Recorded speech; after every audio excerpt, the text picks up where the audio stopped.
Bendiciones para todos, shalom, shalom. Es un gusto estar compartiendo en este precioso congreso EJAT, el tercero que el Eterno nos permite realizar.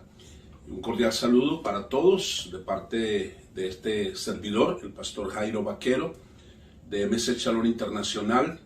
Así que estamos todos compartiendo en EJAT y le damos gracias a nuestro Elohim, el Ayón, que nos permite la participación en este tiempo, donde estamos unidos diferentes ministros, hombres y mujeres que tenemos el llamado a servirle al Eterno, y también ministerios que hemos entendido la necesidad de trabajar juntos, uniendo nuestros esfuerzos, talentos, capacidades y todo lo que nuestro Abacados, el Padre Santo, nos ha dado para su gloria. Así que sean todos bienvenidos a esta nueva jornada de compartir en EJAT. Le damos gracias al Eterno primeramente, también a todos ustedes por estar apoyando esta visión que el Eterno está desarrollando a lo largo y ancho de este precioso planeta. Quiero hacer una oración para comenzar y les invito a todos ustedes a que me acompañen. Baruch atah Adonai Eloheinu melech haolam, asher kideshanu bemizvotav betzivanu la'asot bedivrei Torah. Yahweh Elohim nuestro, Rey del universo.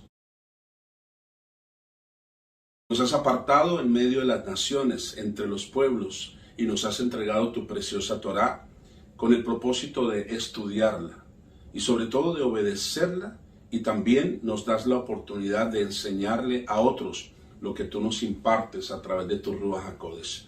Que esta administración, Padre, sea de bendición para cada una de las personas que nos están viendo, escuchando, y los que estarán viendo después estos videos.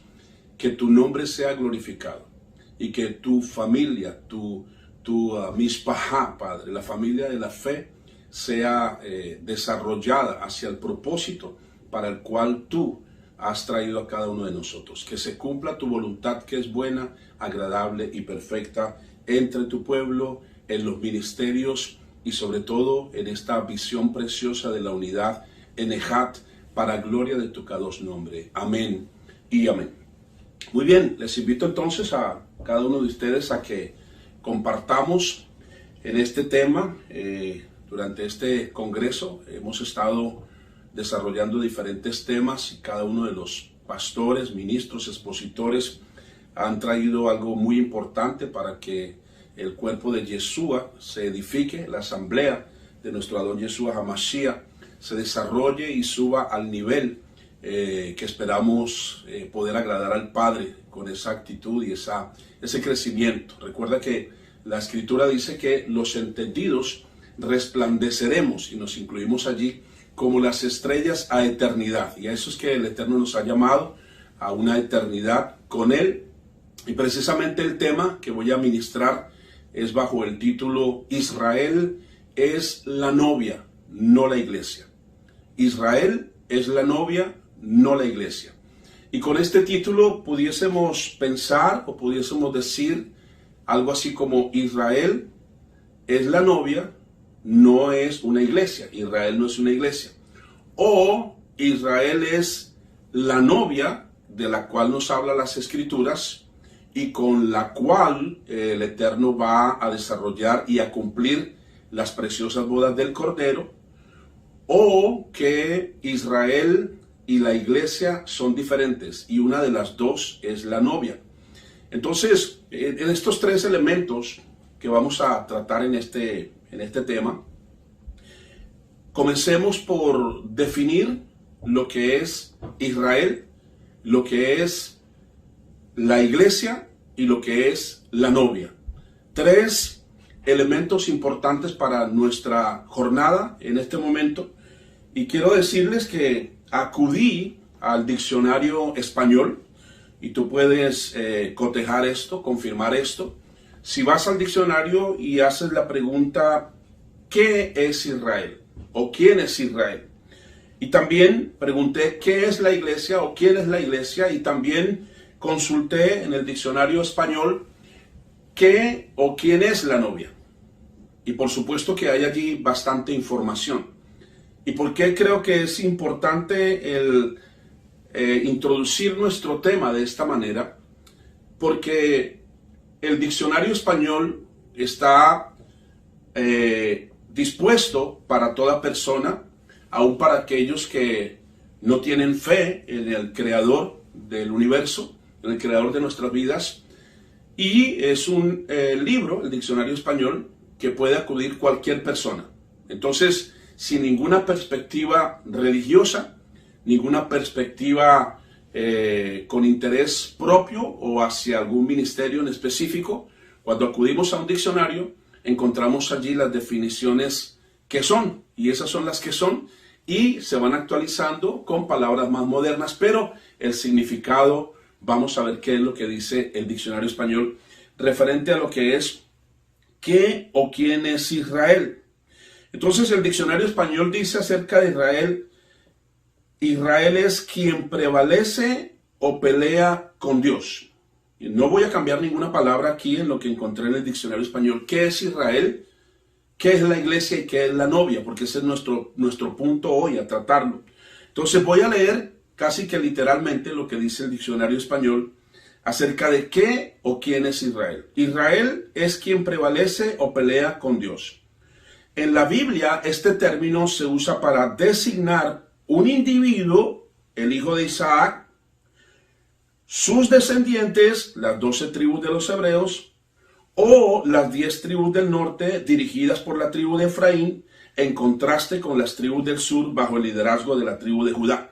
Hasta ahí, en la definición de qué o quién es Israel en este diccionario español, nos está hablando ya de dónde viene esta nación, nos está hablando de que es una descendencia, nos está hablando de que tiene que ver con tribus, nos está hablando que tiene que ver con un liderazgo y que estas tribus pues son parte de una historia real y que se trata de la nación de Israel. Dice este diccionario: anteriormente al año 2100, antes de Yeshua o antes de JC, lo ponen aquí, o Jesucristo, el Dios que dirige toda la historia escogió al patriarca Abraham y lo llamó para que saliera de Ur de los Caldeos. El propósito redentor de Dios era establecer una relación, pacto, de salvación con Abraham y sus descendientes, y también hacer de la simiente de Abraham una nación en Canaán, y a través de ellos proveer salvación para todo el mundo. Nota cómo dice esta nota del diccionario: a través de ellos, a través de esa nación que Dios formaría de Abraham, a través de ellos proveería salvación para todo el mundo. Dios, de acuerdo con su promesa, bendijo al nieto de Abraham, Jacob, con muchos hijos. Además, cuando Jacob regresó a su tierra, Dios luchó con él y lo llevó a un punto de sumisión, o sea, de sometimiento. Jacob alcanzó la victoria al someter su vida a la voluntad y planes de Dios. Dios le cambió su nombre a Israel, que significa el que lucha con Dios y prevalece. Los 12 hijos de Israel fueron los hijos de Israel.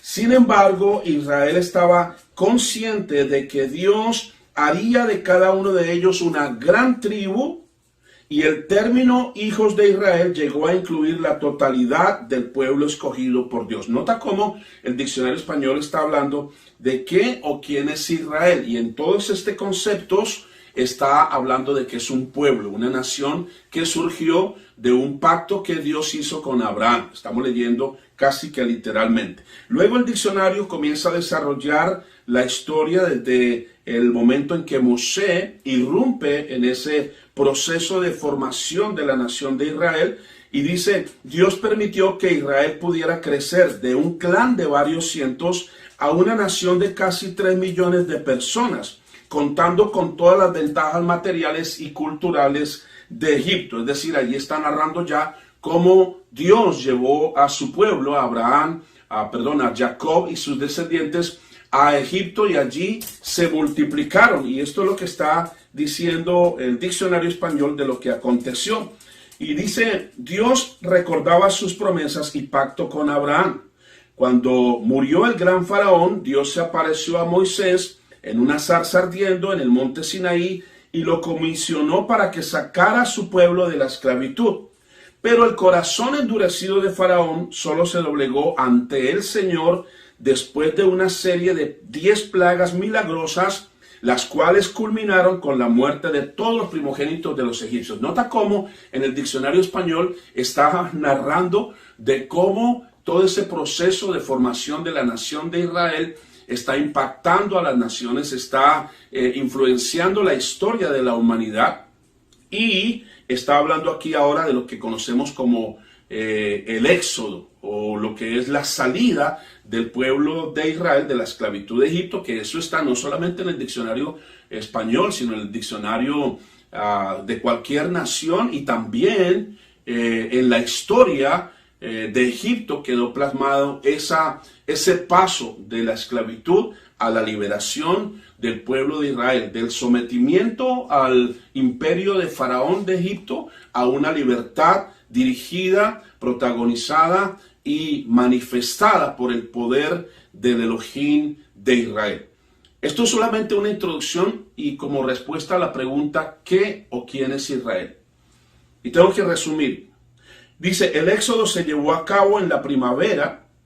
Esta fecha ha sido tomada por diferentes historiadores. Las escrituras explican que el éxodo se llevó a cabo 400 años antes de que se iniciara la construcción del templo de Salomón. Además, la fecha del siglo XV se confirma con otros testimonios bíblicos.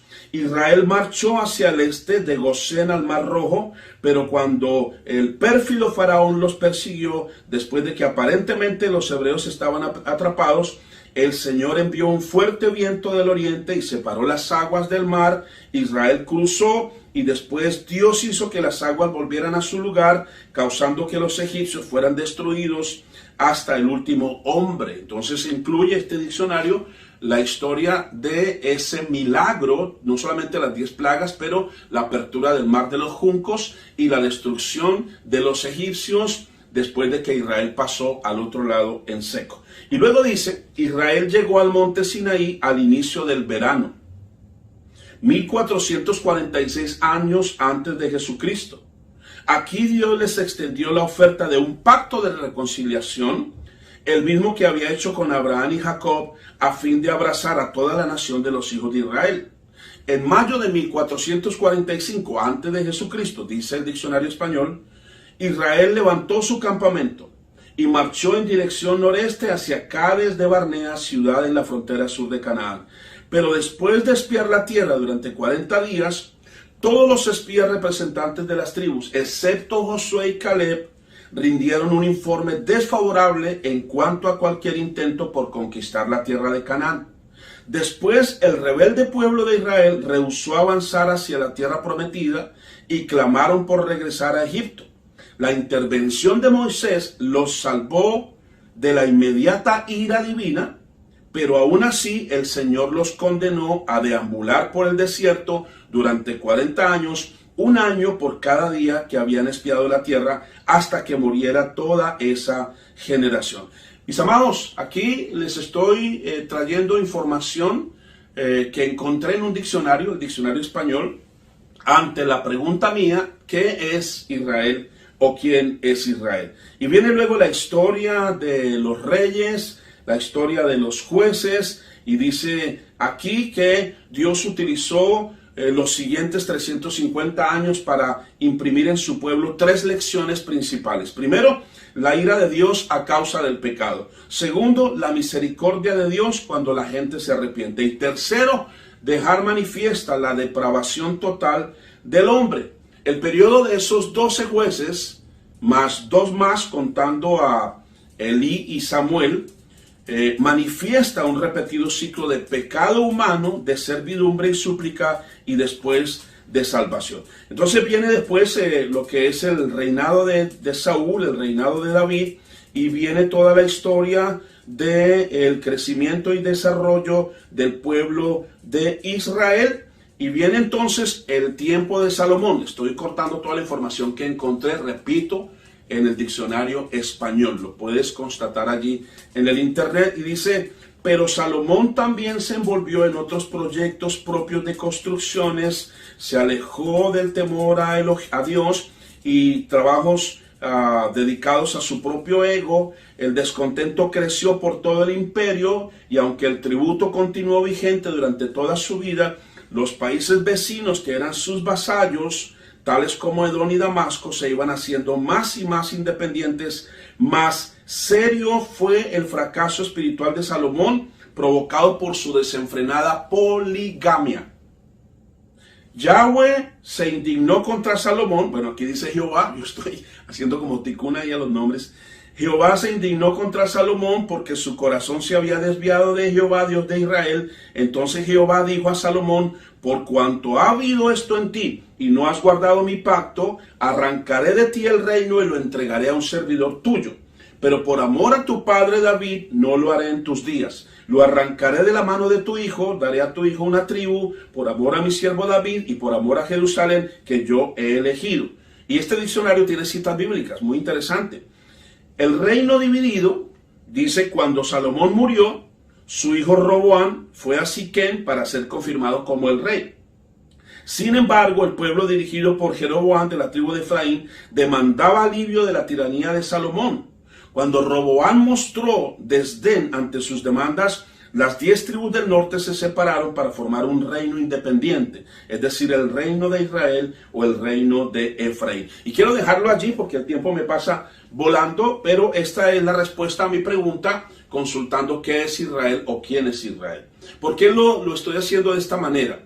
Porque yo quiero que en este congreso, como vamos a tener personas de diferentes ciudades, países y quizás con diferente fe, muchísimos ya caminando en las raíces hebreas de de la escritura, de la Torá, pero otros recién comenzando a dar este paso de transición.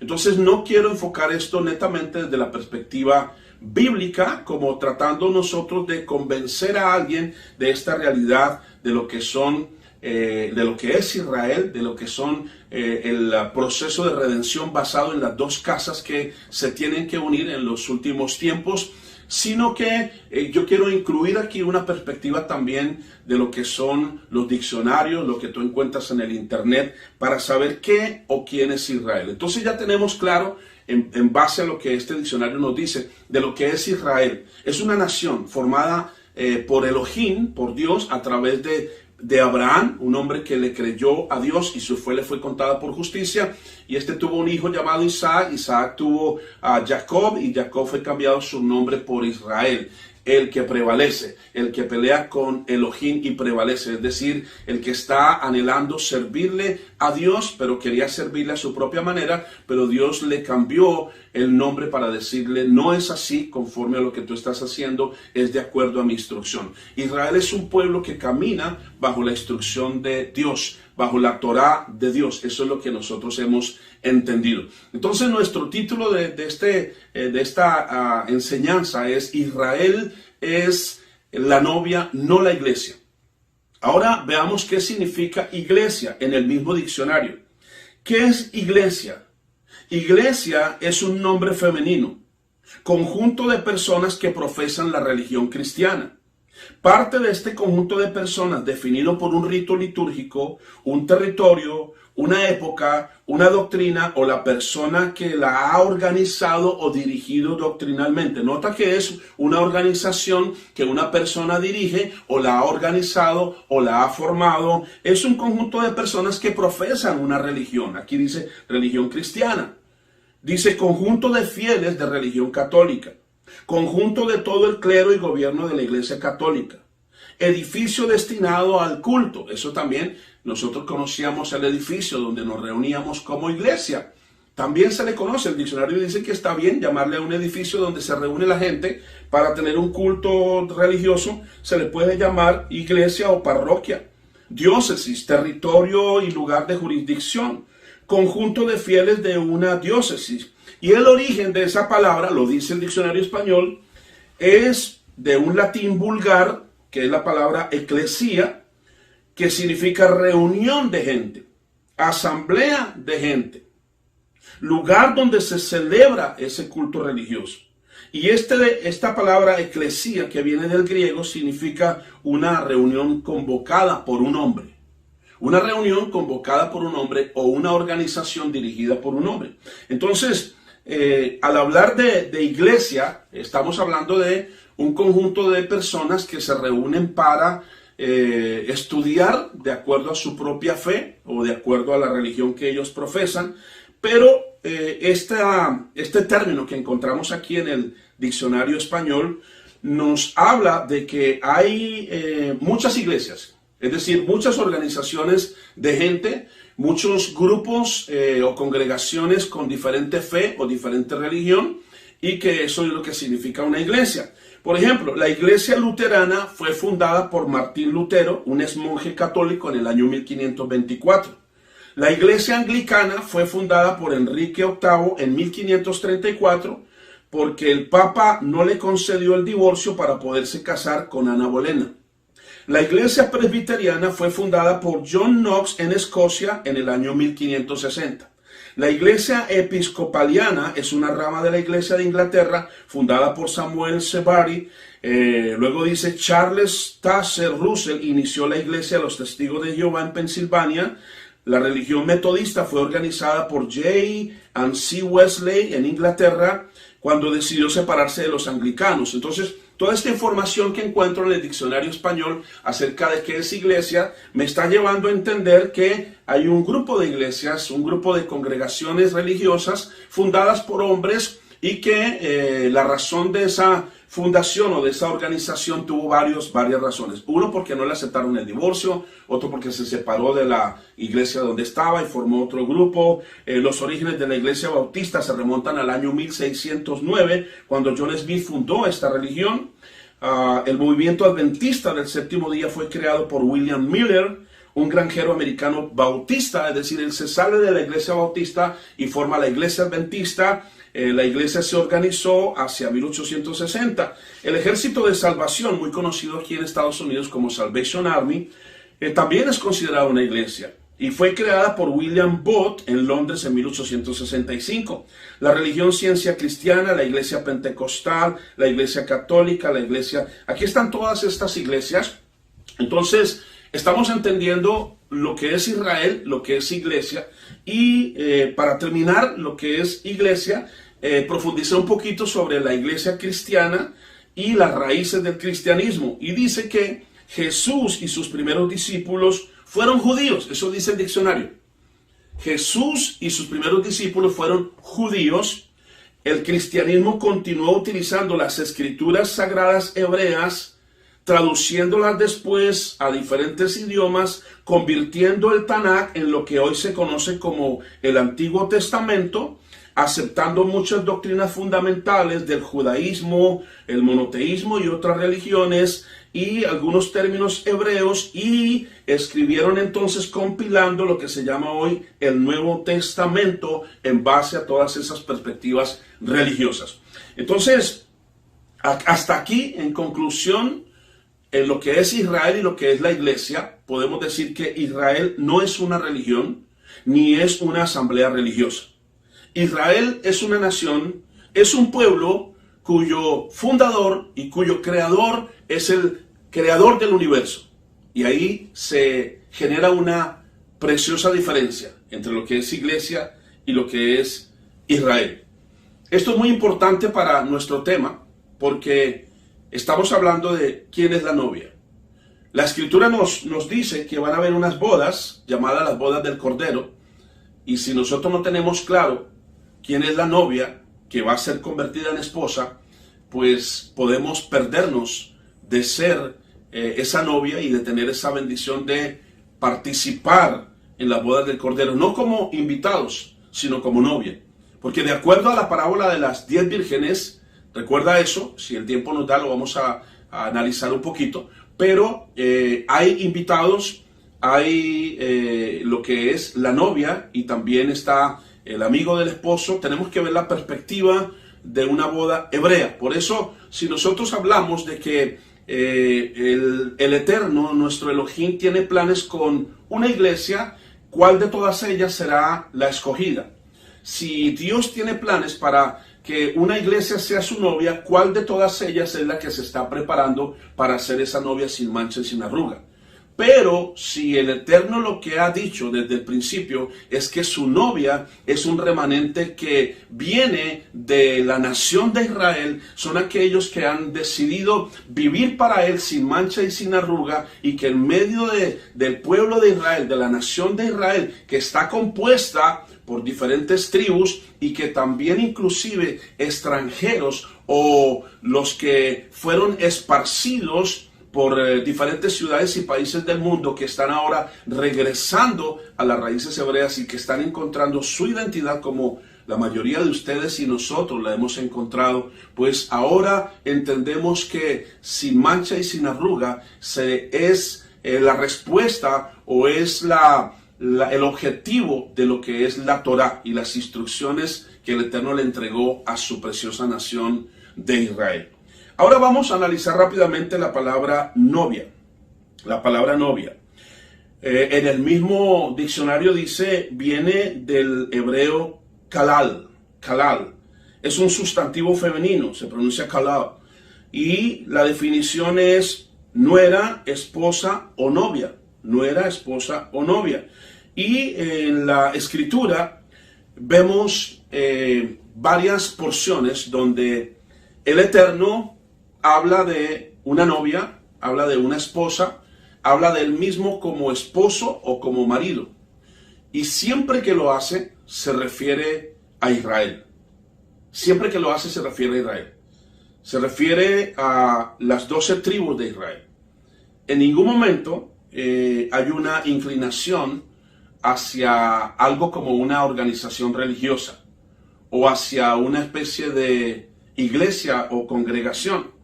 Entonces, teniendo claro lo que es Israel, una nación formada, creada por Elohim a través de Abraham, de su fe, y todo el desarrollo y proceso para llevarla a constituirla en una nación preciosa y poderosa, que mientras se mantenía en el diseño de la Torá, el Eterno le daba la victoria sobre sus enemigos, pero cuando se apartaba de la Torá, el Eterno permitía que los enemigos la sometieran. Y de hecho, en la historia de Israel vemos el sometimiento de parte de Nabucodonosor, el rey de Babilonia, y también el sometimiento en los tiempos de Siria.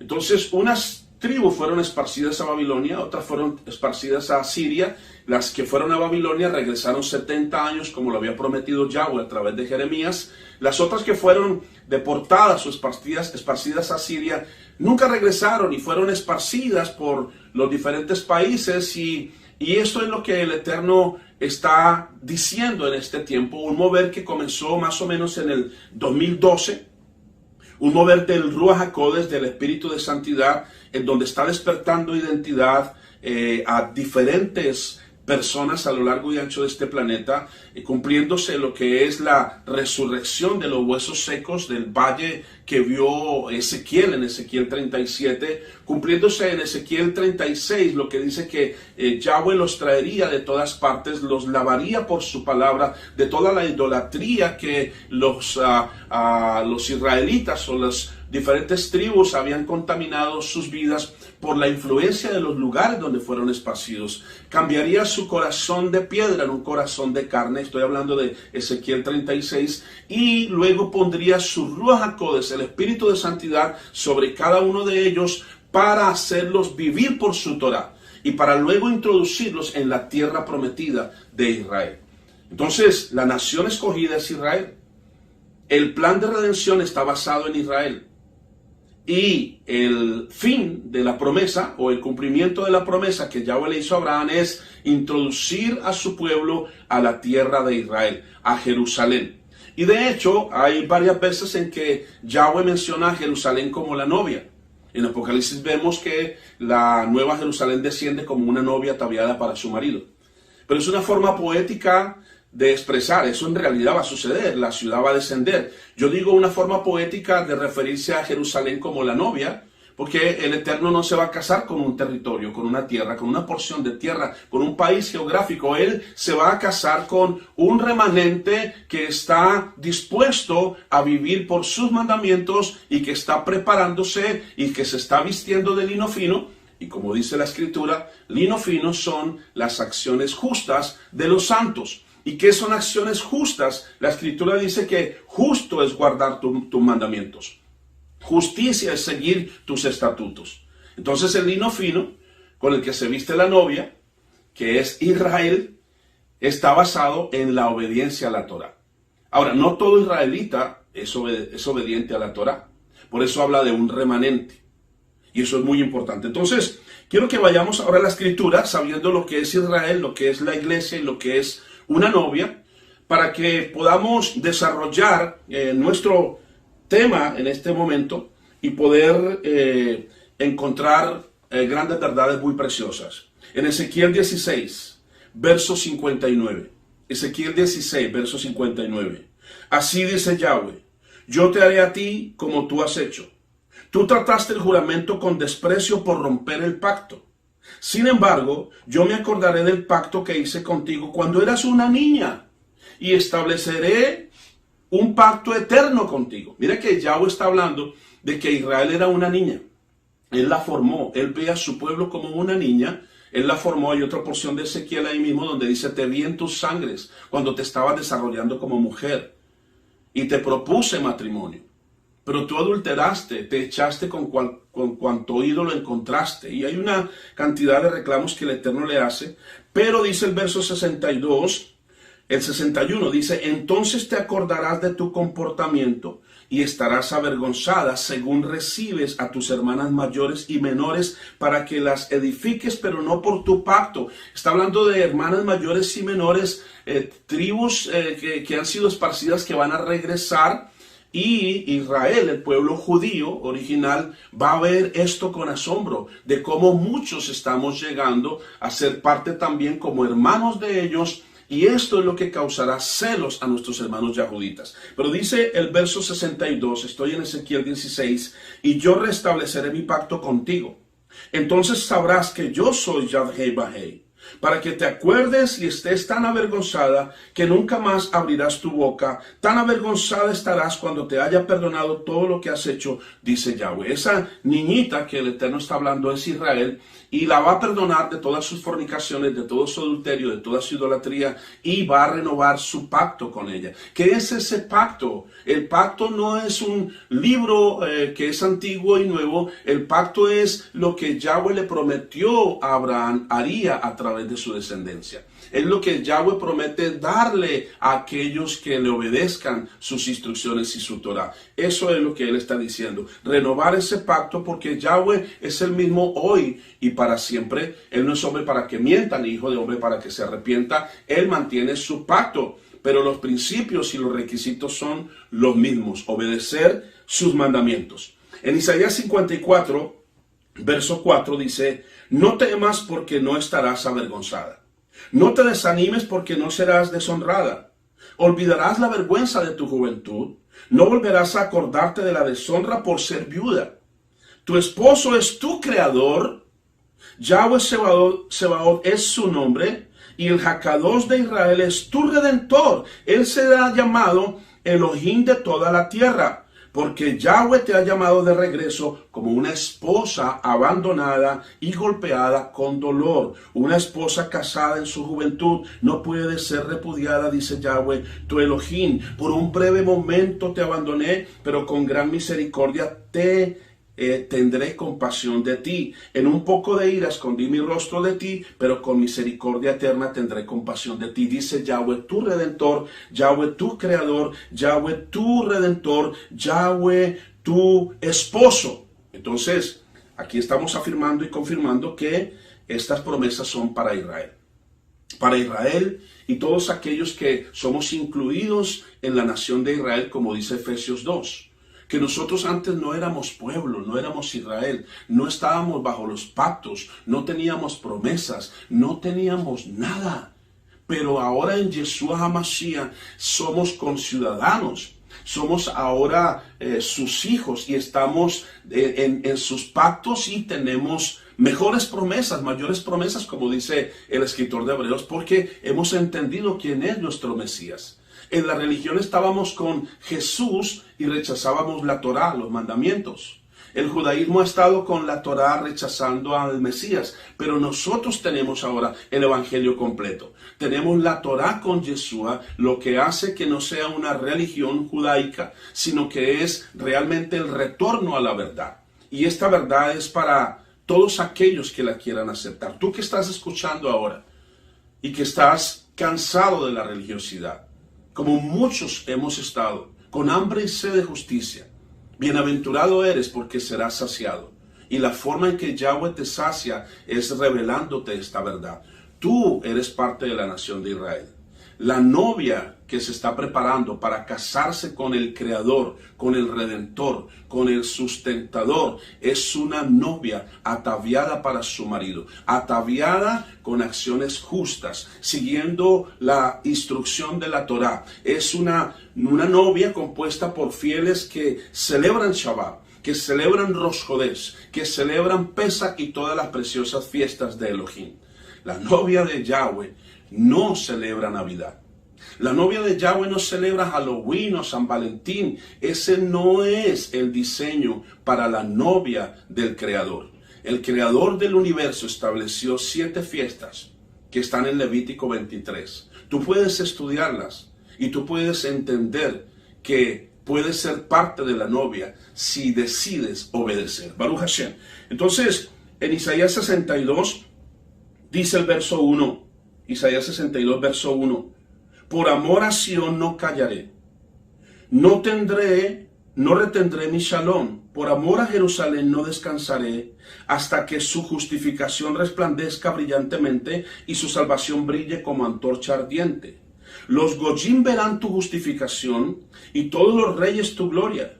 Entonces será llamada por un nombre nuevo, el cual Yahweh mismo pronunciará. Y luego dice, en el verso 11, Yahweh ha proclamado hasta los confines de la tierra, digan a la hija de Sión, aquí está tu salvación viniendo.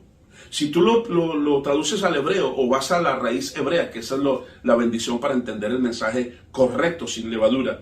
Aquí está tu Yeshua viniendo. Salvación es Yeshua. Aquí está tu Yeshua viniendo. Aquí su recompensa está con él y delante de él su paga. Baruch Hashem. Entonces está hablando de restaurar a su novia. ¿Y cómo lo va a hacer? Enviando su salvación. ¿Y quién es la salvación de Yad Hei Bahei? Yeshua es la salvación. Y por eso, nosotros en el Evangelio, cuando vamos al Brit Hadashah, lo que se llamaba el pacto renovado, el pacto del Nuevo Testamento, le decíamos, pero el nombre correcto es Brit Hadashah, pacto renovado. Encontramos a Yeshua manifestándose como esa salvación, como el esposo en busca de la esposa, como el novio en busca de su novia. Y en Mateo capítulo 15, precisamente, en el verso 24, Yeshua dijo, yo he sido enviado solo a las ovejas perdidas de la casa de Israel. Yo he sido enviado solo a las ovejas perdidas de la casa de Israel. Cuando vimos lo que dice el diccionario español, ¿qué es Israel? Es una nación compuesta por 12 tribus, que fueron esparcidas y fueron divididas en 2 casas. Y Yahweh decide él mismo tomar forma de hombre. Y como hombre, entonces tener la función de portar la salvación que se encuentra en la Torá, porque él es la Torá viviente. Entonces él vino a restaurar el mensaje que el pueblo de Israel había rechazado. En el tiempo de los fariseos, doctores de la ley, doctores de la Torá, que supuestamente conocían las instrucciones de Yahweh, que conocían todo lo que era el plan de redención, rechazaron. Y por eso dice la Escritura, a los suyos vino y los suyos no le recibieron. Pero a los que creemos en su nombre, a los que le recibimos, nos dio potestad de ser hechos hijos de Elohim. Hijos de Elohim, los cuales no son creados o formados por voluntad de hombre ni por sangre humana, sino por voluntad de Elohim, por voluntad de Dios. No es una iglesia, es una nación, es un pueblo que se está preparando, un remanente en medio de ese pueblo, porque no todos van a ser novia. Tú decides si eres novia o eres invitado. Y eso es muy importante, pero Yeshua dijo, yo he sido enviado, como Yahweh dijo ahí en Isaías, enviaré mi salvación. Yo he sido Yeshua, yo soy enviado a las ovejas perdidas de la casa de Israel. Ahora, cuando hablamos de una boda, si la boda se va a celebrar bajo la perspectiva israelita, no bajo la perspectiva de la iglesia católica o de la iglesia mormona o musulmán. ¿Cómo hacen las bodas ahí? Bueno, los que vivimos en esta parte del occidente, sabemos que la novia viene y siempre se demora, pero el novio está en el altar esperando a la novia. En una boda hebrea es al revés, es la novia la que espera al novio. Y cuando llega el novio, ahí viene todo ese proceso, hay dos etapas, el desposorio y el casamiento. Cuando tú estudias sobre una boda hebrea, vas a comprender todo el plan de redención, porque se basa precisamente en eso, en la preparación de la novia para su marido. Y cuando venga el esposo, que ya vino una vez, pero cuando venga por segunda vez, él quiere ver a su novia ya preparada para él. Y su novia no es una iglesia. Si fuera una iglesia, ¿a cuál iglesia se llevaría? ¿A cuál escogería? ¿A la luterana, metodista, maometana, budista? ¿A todas? ¿A cuál escogería? Inclusive dentro del cristianismo, pentecostal, bautista, unión, hermanos libres, asambleas, yo no sé. ¿Por cuál vendría él? ¿Cuál sería su novia? No, Israel es la novia, no es la iglesia, no es una iglesia. Y para una boda hebrea se necesita el amigo del esposo, el amigo del novio, que es el que representa al novio y al padre del novio para ir a concretar la boda con la novia. Y eso fue lo que hizo Johanán el inmersor, Juan el Bautista, en Juan capítulo 3. Le dice en el verso 26, Rabí, ¿tú conoces el hombre que estaba contigo al otro lado del Jardín, del que tú estabas hablando? Bueno, él está aquí sumergiendo y todos están viniendo a él. Johanán respondió, nadie puede recibir nada a menos que sea dado a él del cielo. Ustedes mismos pueden confirmar que yo no dije que yo era el Mesías, sino que he sido enviado delante de él. El novio, estoy en Juan 3:29, el novio es el que tiene la novia. Pero el amigo del novio que está a su lado le oye y se alegra grandemente al sonido de la voz del novio. Así que esta alegría mía ahora está completa. Él tiene que ser el importante y yo dejar de serlo. Mira, Johanán tenía conciencia, Juan el Bautista, de que su tarea no era la de ser novio, sino del amigo del novio, el amigo del esposo. Y le está llamando a Yeshua el esposo. El esposo que vimos en Isaías y en Ezequiel dice que se casará con su novia, el remanente de Israel, y viene Yeshua, y Johanán dice de Yeshua que es el novio. ¿Hay dos novios y una sola esposa? ¿Hay muchas novias y un solo esposo? No, hay solo una novia y hay un solo novio. Hay una esposa y un esposo. Y el esposo es Yeshua. Yahweh se manifestó en la carne para buscar a su novia. Y esto nos recuerda precisamente el ejemplo de la búsqueda de esposa para Isaac. Abraham dice, ya es hora de buscar esposa para mi hijo Isaac. Le mandó a Eliezer su mayordomo. Tú conoces la historia. Y Eliezer oró y dijo, Padre, Dios, que aquella muchacha que se acerque al pozo de las aguas y que me ofrezca agua para tomar yo y también para mis camellos. Esa será la novia para el hijo de mi Señor. Esa será la novia para el hijo de mi Señor. Así que Abraham representa al padre. Isaac representa al hijo y Eliezer representa al Ruach HaKodesh, que está buscando la novia para Yeshua.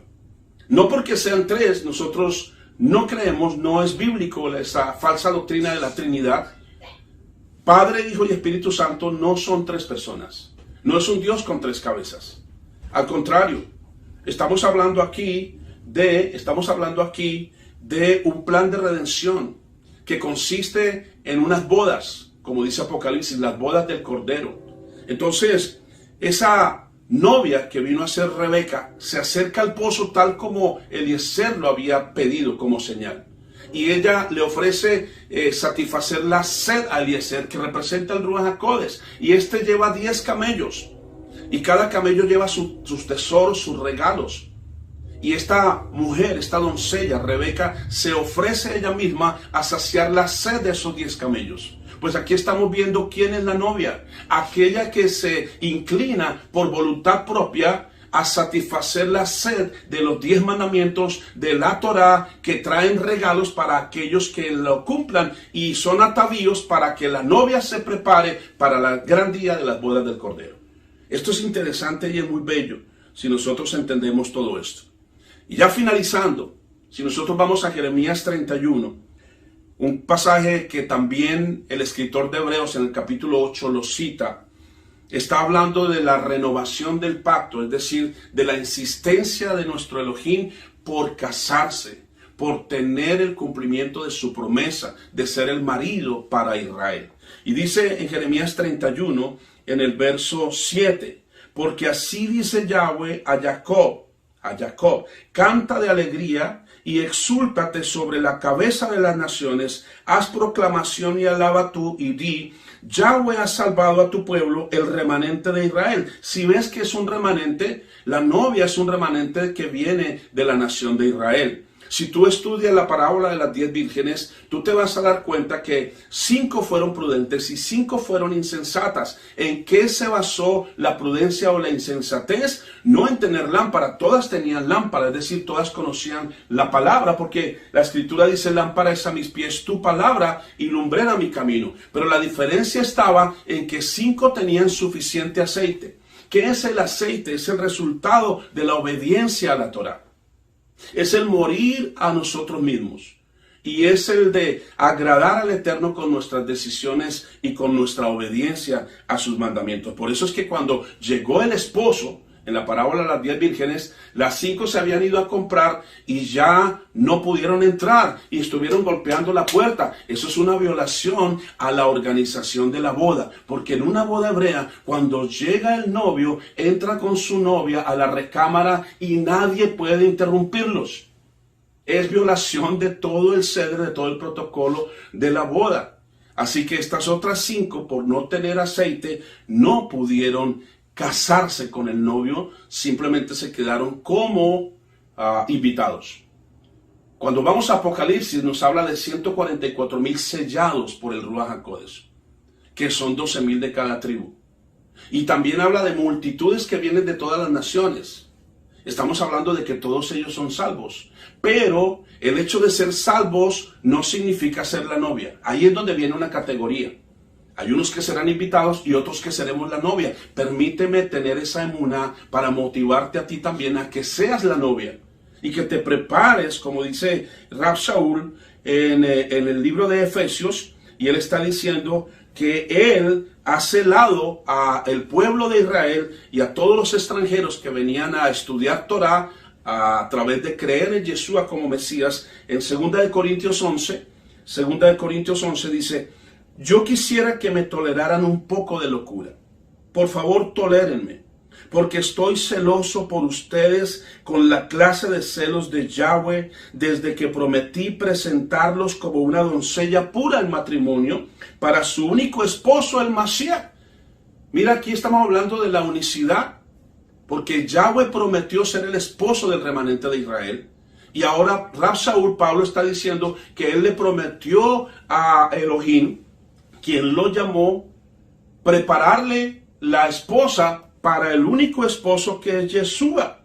Y temo, dice él, que de alguna manera sus mentes sean seducidas para alejarse de la simple y pura devoción al Masías. Simple y pura devoción al Masías. ¿Qué es la simple y pura devoción al Masías? Prepararte como novia para él.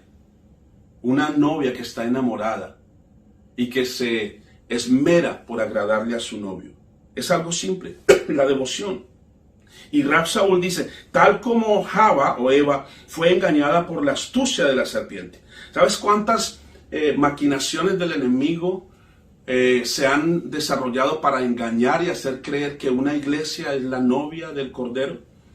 Mis amados, Jeremías 8:8 dice, ¿cómo decís nosotros somos sabios y la ley del Señor está con nosotros? Ciertamente la ha cambiado en mentira la pluma mentirosa de los escribas. Los sabios se avergonzaron, se espantaron y fueron consternados. He aquí que aborrecieron la Torá del Eterno. ¿Y qué sabiduría tienen?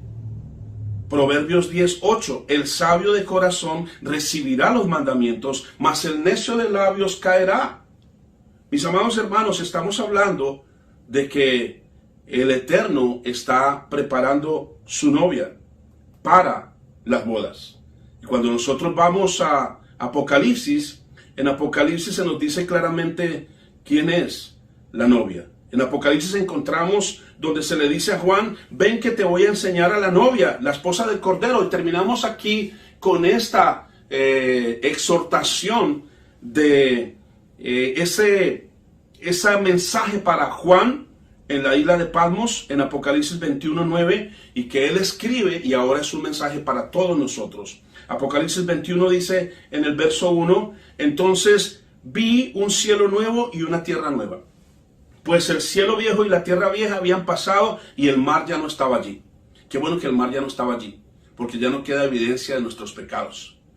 Porque Yahweh dice que Él arrojaría todos nuestros pecados al fondo del mar. También vi la ciudad Kadosh, la Jerusalén de lo alto, descendiendo desde el cielo de Yahweh, preparada como una esposa hermosamente vestida para su esposo.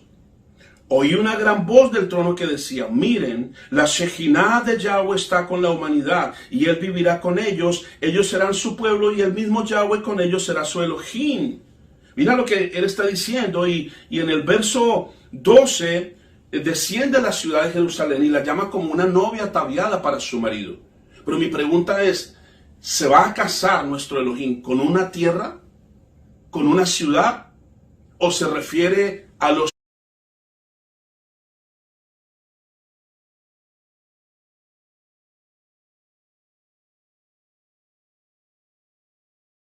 entrarán solamente los descendientes de Israel, los que somos Israel entraremos por ahí, porque ahí no entrará ningún inicuo, ningún pecador? Dice aquí, yo quiero leerte el verso 12, tenía un gran muro alto con 12 puertas, a las puertas 12 malachim, e inscritos en las puertas estaban los nombres de las 12 tribus de Israel. La palabra del Eterno nos dice en Efesios 2, en Romanos 2, que nosotros somos Israel por causa del sacrificio de Yeshua HaMashiach.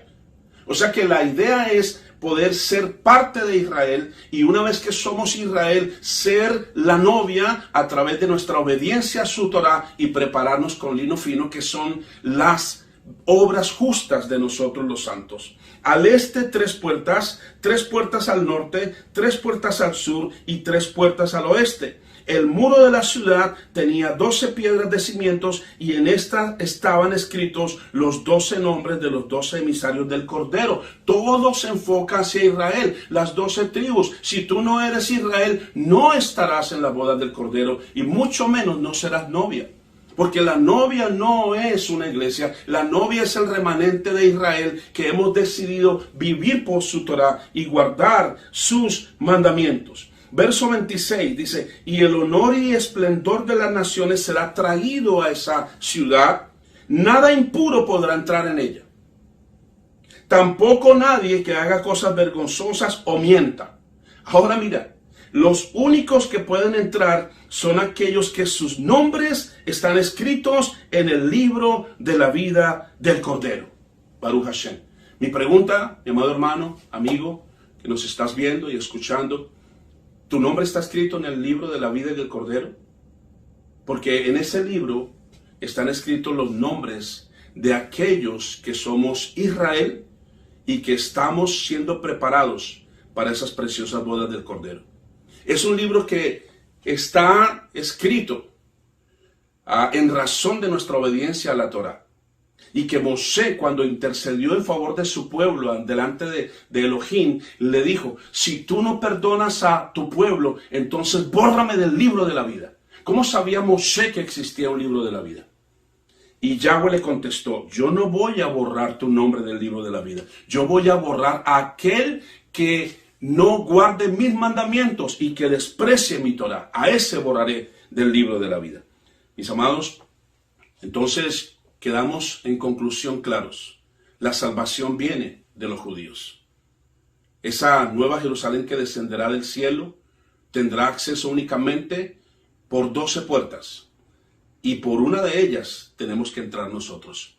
Allí no entrarán ni los mentirosos, ni los ladrones, ni los hechiceros, ni los fornicarios. Es decir, ¿qué es eso?